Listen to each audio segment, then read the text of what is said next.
Hi, friends, and welcome to the By Faith podcast. My name is Christine Hoover, and I'm so glad you're here. This season on By Faith, we're talking about the ins and outs of vocational ministry.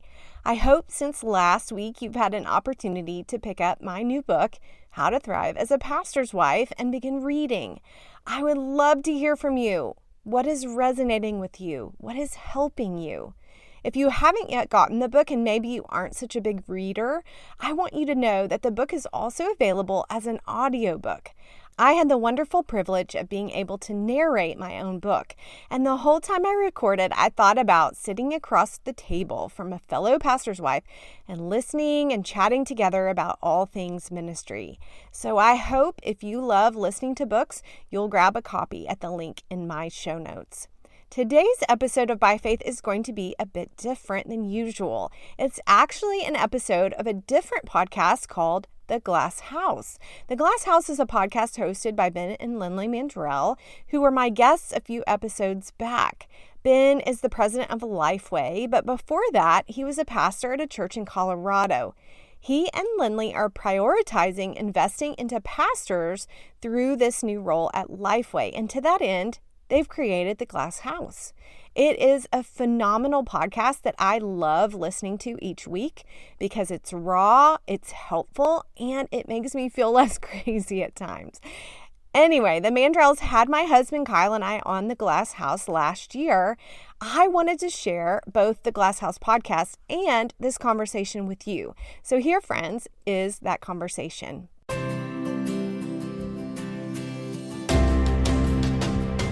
I felt like I was a victim of my circumstances, that I had no, control or way of affecting things, and especially related to ministry. And it went back to, am I voicing what I need to my husband and to my friends and the people around me? And I wasn't. And a lot of that was related to my emotion. I didn't want to share things that I thought were negative, that I was weary or that I had been hurt.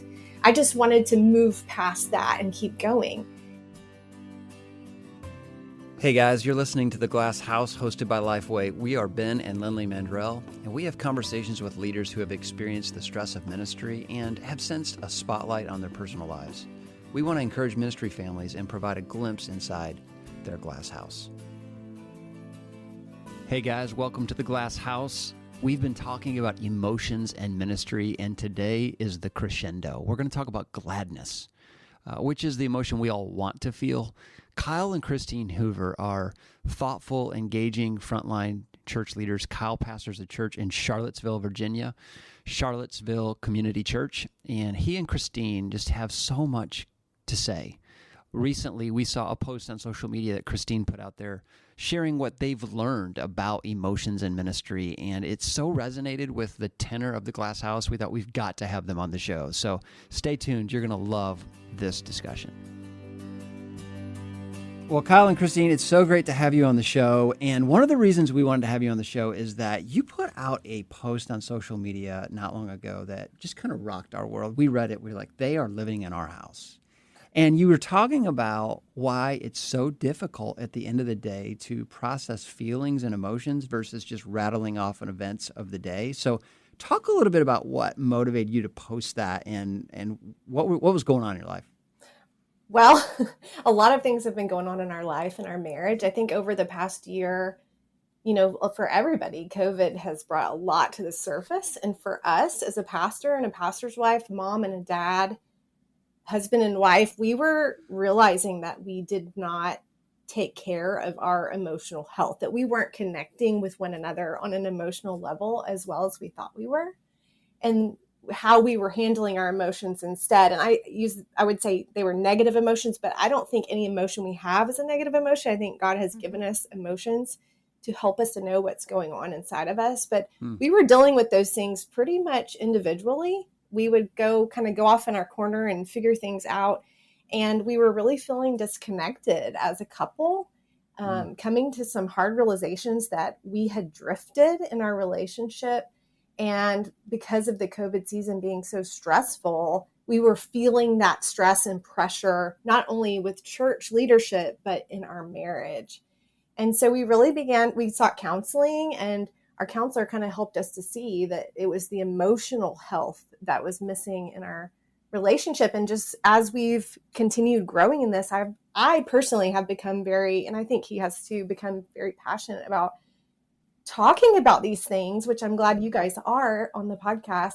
But also, especially for leaders, how pastoral leaders, I think we don't always know how to deal with our emotions, and we don't always even have time to deal with our emotions. We're handling the hard stuff for other people. And so it's hard sometimes to know, even stop to think about how we're feeling, but also where do we go when we have these difficult things? For us going through the past year, it was like, where do we turn when we're the ones in crisis and we're leading other people in crisis? And so Right. I think that's a common thing for leaders. It's just, they don't even have the space or capacity to deal with their own difficult things.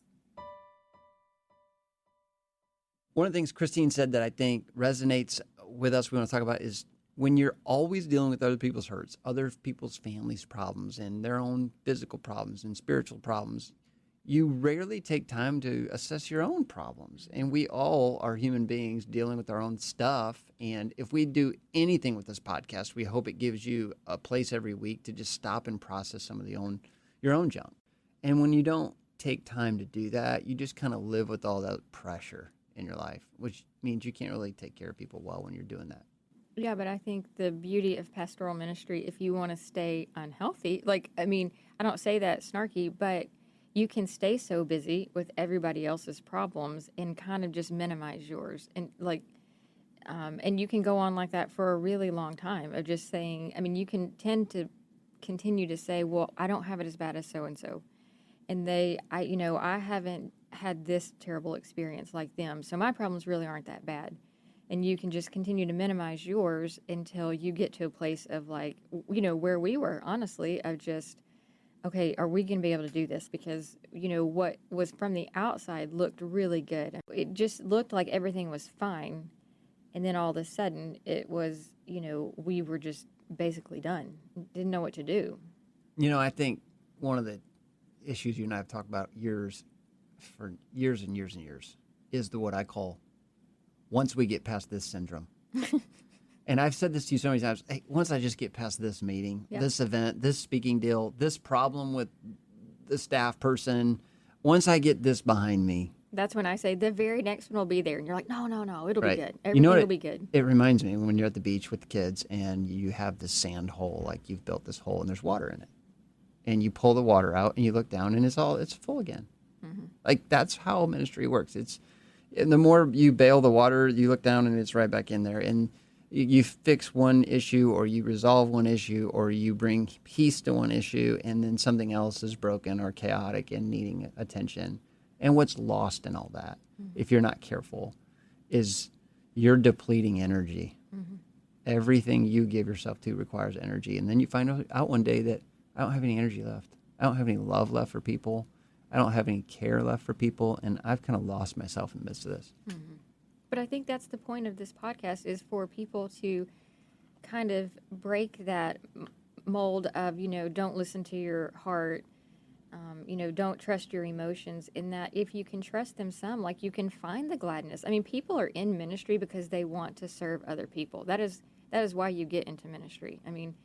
And so everyone starts out really, guns a-blazing, ready to go, because that's what they want to do. And so you can find gladness in it if you can also learn to balance your emotions personally. Gladness often comes by giving proper attention to the things that hurt. It's that old cliche, beware of the barrenness of a busy life. Mm-hmm. When you allow your life to be consistently busy, it becomes barren. At some point, you have to stop, slow down, reassess, renegotiate, and think, what am I going to do different this next season?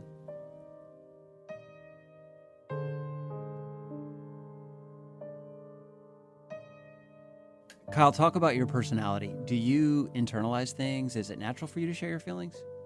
No, not at all. And that's what's been so great really about the last 8 or 9 months for us. There's been tons of growth. But for me, I think there's several components that created the perfect storm. One is kind of this pastoral mindset of you you have to be driven by truth, not by your feelings. And so I think a lot of times what that means is you can't trust your feelings. But I think that's we take that idea and we run with it, where our feelings are a part of what God has made us to be. Exactly. And so I think that coming to a better understanding of that's been really helpful for me. But also in ministry, you deal with so many emotions and so many heavy things that you can almost become numb to your own, and you almost have to turn off parts of who you are to cope at times. And so Yep. that works short term for you, but not long term in a marriage. Lindley and I have had this conversation recently because as we've begun to speak out about this, Mm-hmm. there really is a Christian answer to feelings, and that is you shouldn't trust them, put them away, and read your Bible more. And I agree with you, Kyle. I think we need a more balanced approach. Yes. Because I know a lot of people that have all the Bible knowledge right in their head, but they're angry, they're irritated, they're on edge. I know that's been me some days. Right. And so how do we talk about this in a way? Go ahead, Lindley. Well, I just think it was interesting because you said you were speaking of the negative emotions. And when we began our counseling journey, he has 8 emotions on a sheet, and he has, the God-given side of him and then the impaired version of them. And, what's funny is that when we began, 7 of them are what the world says is negative, like shame and guilt and loneliness and sadness and all those. And then we had gladness on there. And even our first question, we're like, why are 7 of them bad? I mean, why are they all bad? Because that's just what we've been trained to believe. And he said, but these aren't bad. I mean, these are God-given emotions that if you can learn to, honor the loss of sadness, then you're in a really healthy place. So I think that was interesting when you had said that. Yeah, that's right. And I think we all bring our marriage to our work. Pastors bring their marriage to their ministry, and how things are happening at home emotionally, they affect everything in ministry. And so I just hope there's some pastors and church leaders listening to this, because I think it's important for us to stop and realize that we have to be healthy in order to be the servants God has called us to be. Mm-hmm. So could either one of you kind of wind back the clock and recount some pivotal moments in ministry that demonstrated that you needed to pursue emotional health? Can you tell us a story? Give us a peek. I would say for me, there's 2 huge times in our marriage and ministry. One was church planting. In the beginning years, we planted a church 13 years ago, and we just went all out. I mean, all hands on deck. It's the only way to do it. Yeah, true. And I was fully on board, fully knew God's call. But I would say about year 5, I realized I was angry. I was so angry at my husband, at God, at the people we were serving. And part of that was because we had developed this dynamic of tamping down our own needs, my own needs. I had learned to not voice them because I saw what my husband was carrying, and I didn't want to add to that burden. And I realized how unfair that had been to him even. So that was a big one. But we referred to the past year, I think I recognized in myself some bitterness. And once I began to look at that, God was like, you need to look at this. You need to deal with this. I saw it was very deep, very ingrained in my life. And a lot of that was because, again, I felt like I was a victim of my circumstances, that I had no, control or way of affecting things, and especially related to ministry.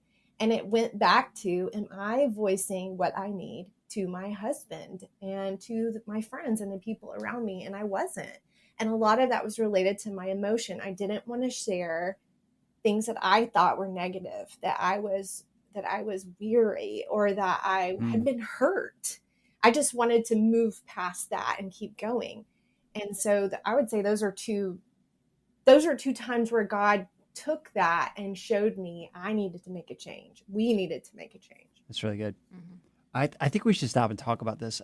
We've planted a church, so we know right where you are. I think anyone listening who's either planted a church or revitalized a church, the amount of emotional inertia required to either get something started or turn something around, it can just suck all the fun out of your life. Yes. Well, when we began, somebody told us everyone in church planning has to be a generalist. There are no specialists. Like, you just have to do whatever you can do to get it done. And I think we just took that and ran with it, and probably for sure to an unhealthy degree of, well, it all relies on us. So we have to just work so hard to get it done. One of the big bitter stories of our marriage is that we moved to Colorado, one of the most beautiful states on the planet, and for 5 years, Lindley had to absolutely beg me to go on a hike because I just had too much to do. Like I was not interested in enjoying the beauty of the landscape. Man, I had work to do, and I regret that. And that was my story. I was given some counsel that church planning, you're going to have to go full bore for 2 years, and then things will lighten up once it kind of gets established. But that was didn't so happen. No. unhealthy because it turned me off emotionally, and I was underdeveloped to begin with. And so it's like, okay, well, I've got to do this and I spiritualized it, that this was all for Jesus. And I dishonored him in the way that I did that. But also, there was no magic moment where you're like, okay, and now we're done. But it was always like, well, at this next threshold that we reach, and then that next threshold. And so you just keep going for forever. You lose a sense of what normal is. You lose a sense of what being a whole person is, that involves recreation, as you just talked about, Ben, or emotions, as we're discussing now, marriage, fun, family. You become a one-track mind, one-dimensional. Yep. We talk a lot about church planning because we're fresh off that experience, but we also pastored in an established church for 7 years prior to that, and it's not like one is harder than the other. They're both hard. Right. Ministry is hard no matter where you serve, whether it's an established church or church planning. It's just trading one set of problems for another, and emotional challenges are real, whether you're in a church that's been around for 75 years or one that's been around for 17 days. Well, right. I mean, the reason people go church plant is because they want to start something with the DNA that they prefer. Right. But the hard part about coming into established churches is that there's already a set DNA and there's already a set expectations of what we have always done and what we should continue to do. And so, absolutely you come in and you have to love the people and really kind of get established. But then at a point, things can't stay the same, or that's why they die. I mean, like the world is changing. And so, that is not an easy task either. And so we never want to downplay the hard role that is. Some of you out there and you're serving in churches that are slow to change, slow to adapt. And there's a reason why the New Testament calls patience long suffering. Because it takes time and patience, and you have to suffer long to see a church revitalize. Mm-hmm. And so we just want to encourage you out there, if you're in ministry, whether you're dealing with a launch team challenge because you're church planning, or whether you're dealing with a tradition that you're trying to overcome because it's not in the Bible and it's not helping the church. Either one is a challenge you have to face emotionally. Mm-hmm.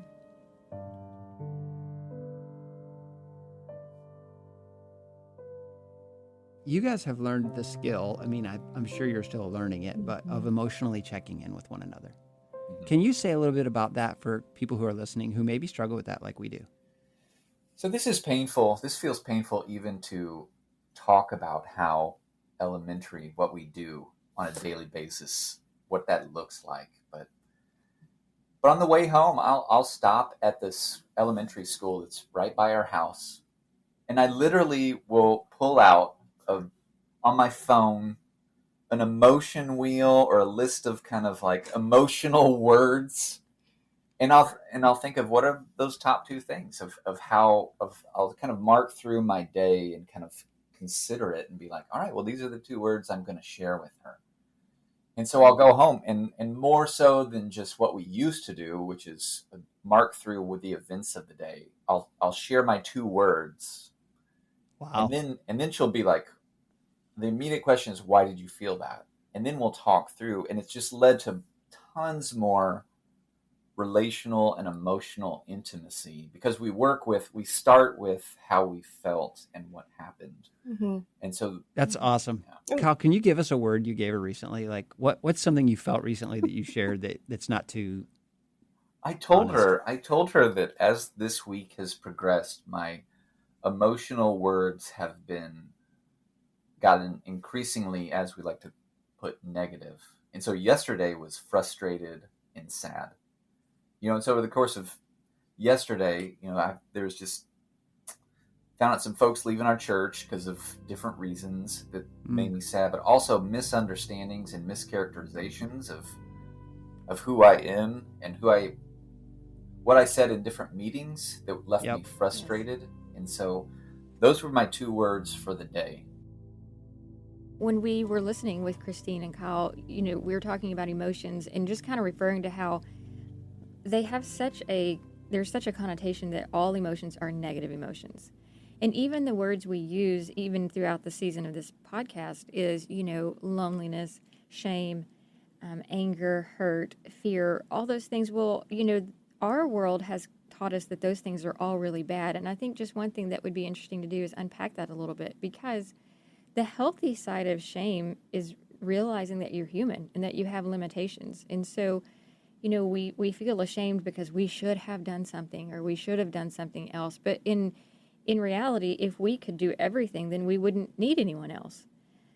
So, that is the healthy part of that. I feel like emotions are the breadcrumbs that we follow to get that thing that God wants us to have. So, you think about anger. When I feel angry, it's because I care about something. And so I got to dig down deep and think, okay, what do I really care about? What's going on in me that is bothering me because it's something that I'm passionate about? Or when I feel lonely, God wants me to be in community with people, and he wants me to be authentic and be sharing with people. How am I not doing that? And how do I work toward a deeper sense of community with people? I think it's important to recognize that one of the most famous writers of the last 100 years, C.S. Lewis, writes an autobiography entitled Surprised by Joy, and says that it was actually the emotion of joy that caused him to come to Christ, and not the cognitive cerebral part of the faith. But experiencing joy caused him to realize that there is a joy giver. And when we think about our emotions, God gave us these emotions because he wants us to experience him in those emotions. So if you're out there today and you're listening and there's an emotion that's heavy on your heart, whether it's shame or fear or hurt, it's a calling card of the Holy Spirit. I think God's calling you closer to him by processing that emotion. And as you process it, what naturally erupts from that volcano is a sense of joy and gladness that comes in knowing God more authentically. So I think short term, sharing those words, talking with her through that, she took on some of those in the short term. Like, she felt what I felt. And as we processed it, really it led towards greater intimacy with one another. And I think it really kind of produced some gladness that we were in things together. It was really helpful for us.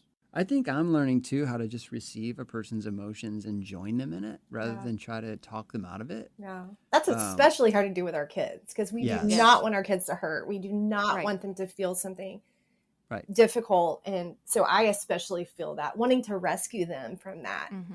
And I did that once when one of my boys was talking about friendship and how he had been hurt by a friend. And I just wanted to tell him all the reasons why he shouldn't feel that way. And finally, I just felt like the Lord was like, just listen to him and join him in his tears. And it was a life-changing conversation, probably more for me. And Ben, I can be like you. I can go to the right answer and sermonize really quickly. Absolutely. Where I can give a biblical response for this, and I can even do it in my head rather than just sharing what I feel. And what it does, because you're trained that way. You're trained to give 3 points in a poem, baby. Exactly. So I can do that in a hurry. But what it does is it absolutely short circuits the connection and the opportunity to explore that component of who she is or who our kids are. Yeah. So I just had to be like, pull back from that and just process and listen and care and empathize. Kyle's authenticity in this episode was refreshing to me. He admits that often he sermonizes or provides a quick biblical answer to pain without really processing it. And I've learned in ministry that that's so easy to do, is to just grab a verse and try to spiritualize something that's really a deep pain that needs to be processed. There's always a quick and easy biblical answer that is legitimate and should be memorized and should be thought of, but at the same time doesn't do all the work of really getting at the root of what's going on in your heart. Mm-hmm. I know you being a person that just is drawn to authenticity, some of our, I think, most distant seasons in marriage were when I was doing a lot of that. Probably, for sure. For sure. And you can see right through it that I'm using this pat answer to get out of talking about a subject that I'm uncomfortable talking about. Right. I mean, yeah, we've had this conversation a lot. Like, I mean, after 20 years of marriage, I know you well enough to say you're answering my question, but also avoiding my question in the same way. I mean, you're answering it in the right thing, but you're avoiding the heart of the question, and you're avoiding your feelings, and you're avoiding pain. Really, I mean, that's what you want to do, is just avoid the pain. And so, how do I give a good biblical solid answer without really giving any of myself? And in this segment, Kyle does an incredible job of explaining how he's learned to grow through that over the years. Hey, let's talk about friendship for a moment in ministry, because we're talking about the impact of community. Like, how has your community helped your emotional health? What does friendship look like for the two of you? Like, not just together, but having friends. Do you want to Go ahead. Friendship has been vital for us in our health as human beings. And through the past year, especially, it was really hard for me to tell some of the people that we told that we were struggling.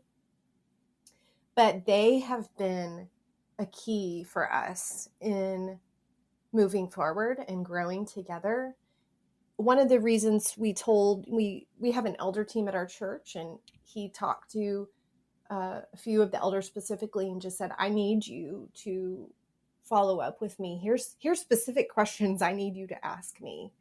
And these are also men that he would consider good friends. And so to kind of go to them and say, we need your care, we need your counsel, we need your accountability, we need you to, like him specifically saying, I want to grow in these areas of emotional connection and having them ask questions.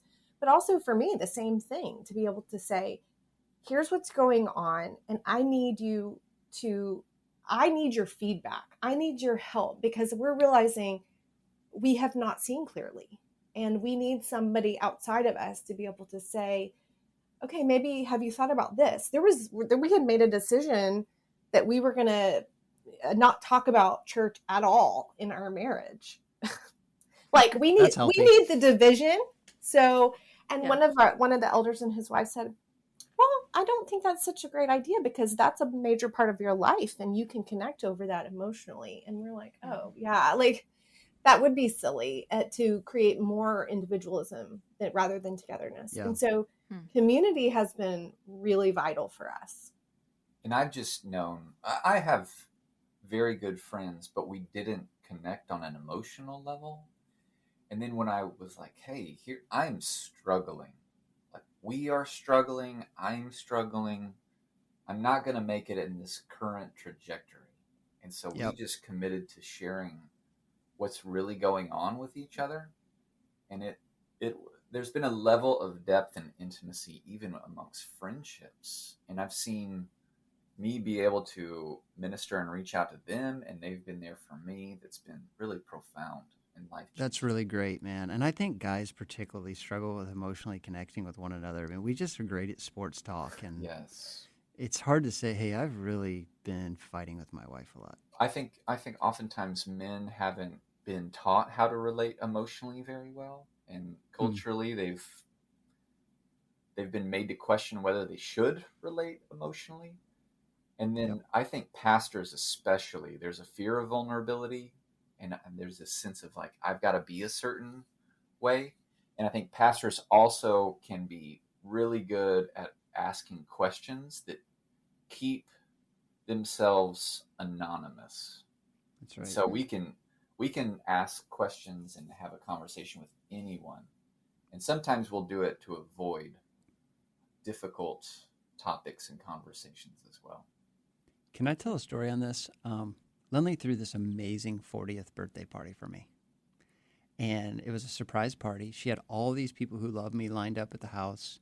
And as we were driving over to the house where the party was, I figured out that she had planned this. And I had this like major emotional breakdown. Yeah, he had all day long, like, what's happening? Just really upset, like I had anxiety around it. Yeah, and so finally, beforehand, I was like, fine, it's a surprise party. Surprise. I was just kind of like. You just ruined the whole thing. You ruined it. I'll tell them all not to hide, to just be there, whatever. So we walk into the house, we're like not cool. I'm mad at her. She's mad at me. All these people are celebrating me. And I realized something, Kyle, as a pastor, like I have no idea how to let it be about me. Mm-hmm. Like it feels really foreign for me to accept love. Mm-hmm. And even in conversation, I've had loved ones tell me, hey, you're really great at drawing people out. You share nothing. And so, But even in is that you? I mean, do you struggle with that too? Oh, absolutely. I can have a 2-hour conversation with someone and they don't know a thing about me. Mhm. It's amazing. And unfortunately, I do the same. I can be the same way. Really? Yeah. So I think together as a couple, I think that's a You're a bad match in that way. yeah. We are. Well, I think what was interesting for me and what us talking about sharing feelings and us always feeling like we're close with that story, what was underneath that is that he had never had a birthday party. Like, long story, but he'd never had a birthday party, so he was kind of like, I don't know what to do at a birthday party. And but I didn't know that. I mean, we'd been married at that point 15 years, and I had never known that. And so I was kind of taken aback, like, well, you've never told me that. But that's a feeling. And he just didn't want to get vulnerable I with have that. reflected on that moment so many times. I think what also is going on is when there's a room full of people, because the pastor to me, I want to make sure that everybody gets talked to, everybody got loved, and it put a lot of pressure on me because I had all these people I loved and I wanted to equally love them all and I couldn't. Yeah. Mm-hmm. And so part of that's the dysfunction of having to control. And so I'm just a whole lot of, I got a lot of mess going on inside of me. Go ahead, That Christine. is so you're, me. You're describing me. In fact, I just had a big birthday and he planned something for me.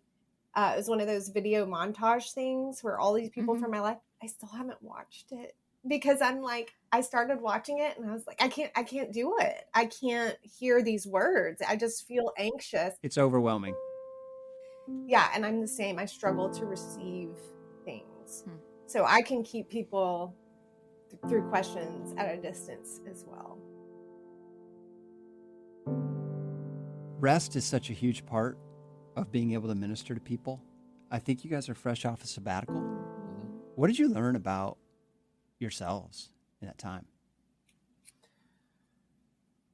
Emotionally or just in general? Both.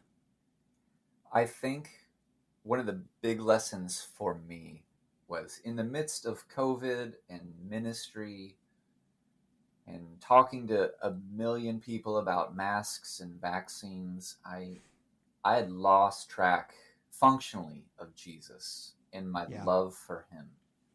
And I told, easy to do. Yeah, and I told Christine, I feel like at some point in time I became the complaint desk manager for God. You know, where people could complain about all the things in their life. And and that's not the position that God ever put me in, but I think I lost track of the joy for my Savior in my functional role as a pastor. And then I think also just the time and connection emotionally with my wife those were the two big highlights for me. Did you realize that you had become kind of numb toward Christine and feelings started to come back as you rested? Oh, by all means. By all means. So we just were able to have time to care for each other's souls without the pastoral responsibility of caring for others also. So it was really rejuvenating for us. We might be the worst resters on the planet. It's hard to rest when you're in ministry. I feel like he's actually pretty good at it, and he's helped good. me. Yeah, we have a day every week that we protect. It's actually tomorrow, Fridays. So we look forward to that day. It was really uncomfortable to put that into place after not doing it. But now we've kind of gotten into that rhythm it's been many years now that we do that. And it is just the other day, he said somebody wanted to have an important meeting on Friday. He said, no, I can't. That's my day off. That's my Sabbath. So he's helped me with that. He's good at that. So we have two questions we like to end the podcast with. The first one is about the challenges. What has been the hardest part about being in the Glass House for you guys? I'll go first. I think the hardest for me has been sometimes feeling invisible. I think sometimes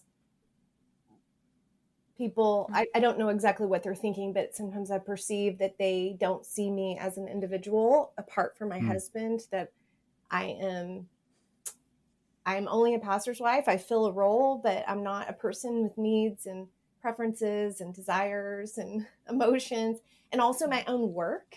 That's something that people often don't ask me about, because they just associate me with his work and what he does. And so that can be hard. And at times I felt invisible to my own husband, that his work is so important. And I do think it's important and significant. But sometimes, as he was saying earlier, everything can be spiritualized.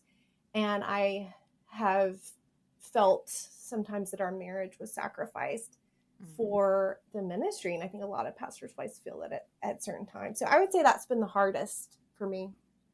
Well, let me stop there. Lynley has got to comment Well, on that. we did a phone call a couple of months ago with a family, and this lady, with a couple, I'm sorry, and this lady is older. Her husband is just retiring from ministry, and she said the hardest thing for all the years is that I felt like the invisible woman.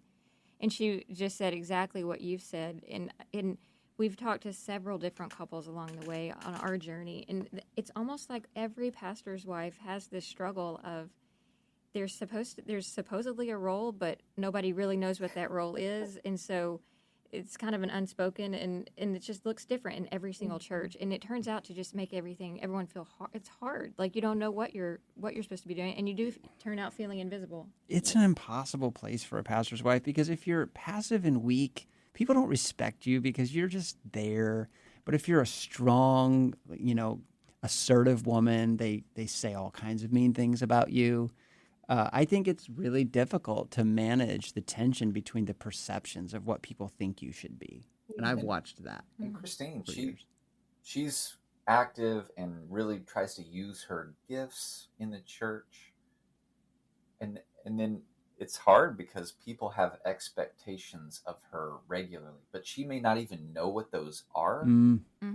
And so she's like, okay, well, are they looking for me to be their friend? Do I owe friendship to every woman in the church? Like, is that a part of the situation? But yet she wants to be welcoming and warm, and she wants to lead and serve in the ways that are appropriate and right. But then it just comes with all kinds of different things where her role is much more ambiguous than mine. And so to navigate that is very challenging. That's really good. What about you, Kyle? Hardest part?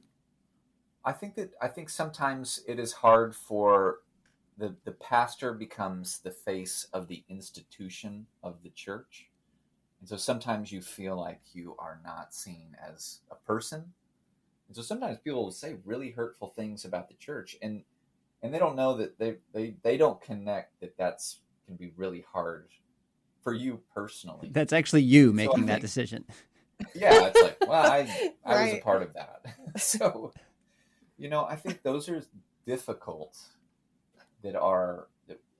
Whenever you suffer, it's a lot of times people don't understand how much of your heart and soul you have put into this, that it's not just this, impersonal institution, but you love the Lord, and one of your expressions of love for the Lord is through the organization of that local church.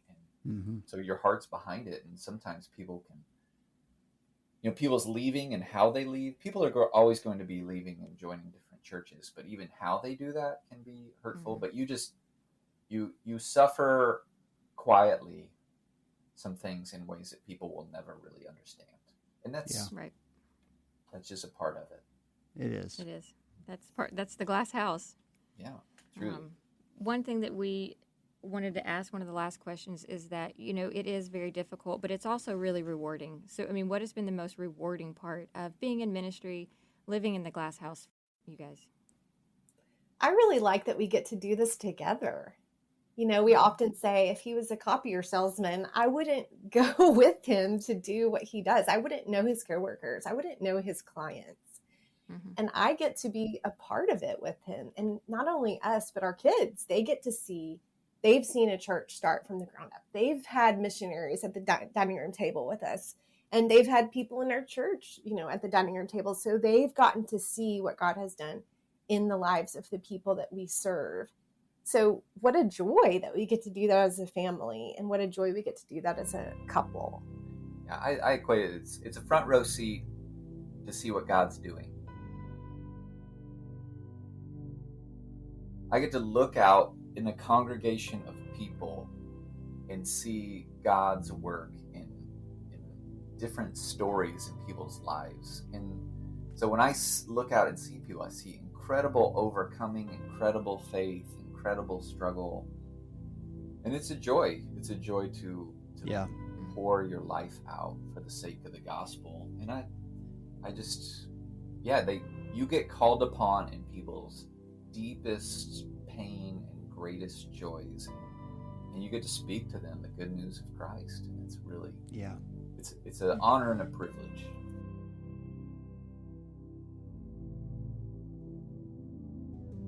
The Glass House is a production of Lifeway Christian Resources. It's hosted by Ben and Lynley Mandrell, executive produced by Joy Allman, produced and edited by Angie Elkins, original music by Robert Elkins, and graphic design by Cameron Spooner.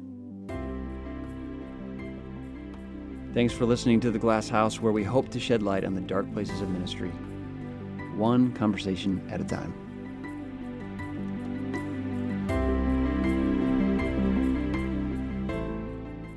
Friends, thanks so much for listening to By Faith and The Glass House. I hope you will head over to The Glass House and hit that subscribe button. Perhaps even go back through and listen to some of the past episodes, because they are all so very good.